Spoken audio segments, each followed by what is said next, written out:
झटपट आणि साध्या सोप्या पद्धतीने आज आपण ताकाची कढी बनवणार आहोत.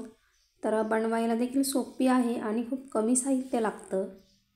तर इथे मी खलबत्त्यामध्ये 5 ते 6 लसणाच्या पाकळ्या घेतलेल्या आहे आणि थोडंसं आलं घेतलेलं आहे. तर याची आपल्याला पेस्ट बनवून घ्यायची आहे. आता एका वाटीमध्ये इथे मी 2 चमचे बेसन पीठ घेतलेलं आहे आणि आता आपल्याला याच्यामध्ये थोडंसं पाणी टाकून हे व्यवस्थित असं मिक्स करून घ्यायचं आहे.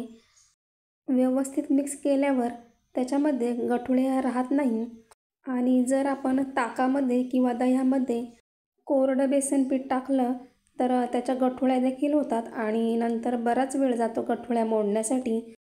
तर मला हीच पद्धत सोपी वाटते म्हणून मी सुरुवातीलाच बेसन पिठामध्ये पाणी टाकून मिक्स करून घेते.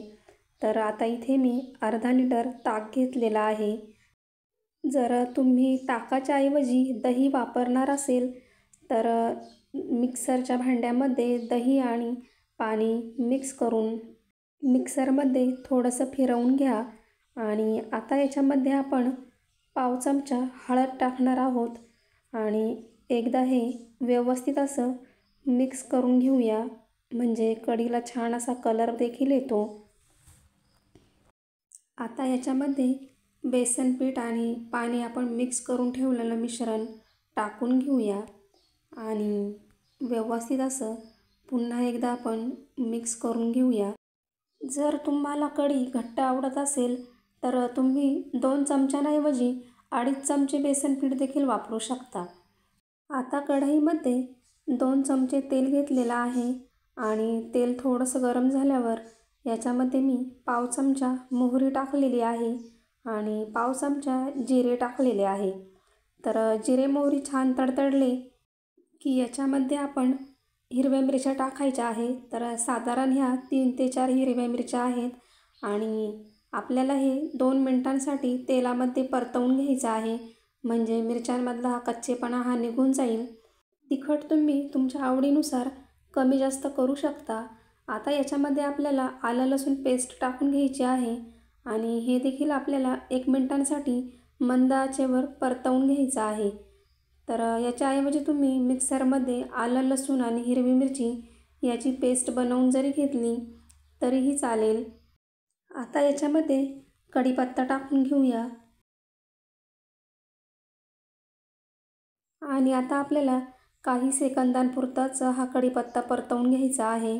आता काही सेकंदांनंतर गॅस हा मंद आचेवर करायचा आणि ताक टाकून घ्यायचं आहे कढईमध्ये आणि एकदा आपण हे व्यवस्थित असं मिक्स करून घेऊया.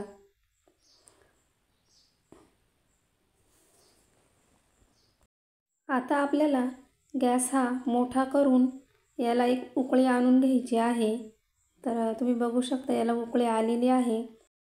आता चमच्याच्या साहाय्याने आपल्याला एकदा ही कढी अशी फिरवून घ्यायची आहे. आता याच्यानंतर आपल्याला गॅस हा मंद आचेवर ठेवायचा आहे आणि 4 ते 5 मिनिटांसाठी पुन्हा ह्या कढीला उकळी येऊन द्यायची आहे. तर तुम्ही बघू शकता याला मंद आचेवर देखील छान अशी उकळी आलेली आहे आणि साधारण 4 ते 5 मिनटं होत आलेले आहे आणि आपली कढी देखील तयार झालेली आहे. तर आता याच्यामध्ये आपण चवीनुसार मीठ टाकून घ्यायचं आहे.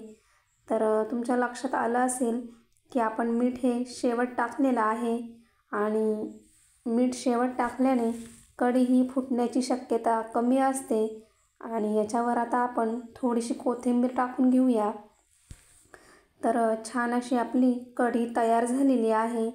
तर तुम्ही बघू शकता जास्त घट्ट देखील नाही आणि जास्त पातळ देखील झालेली नाही. अगदी मापात झालेली आहे कढी. दही किंवा ताक जास्त आंबट असेल तर थोडी तुम्ही साखर टाकली तरीही चालेल. तुम्ही जर माझ्या चॅनलला अजून सबस्क्राईब केलेलं नसेल तर प्लीज लाईक करा, कमेंट करा, चॅनलला सबस्क्राईब करा. धन्यवाद.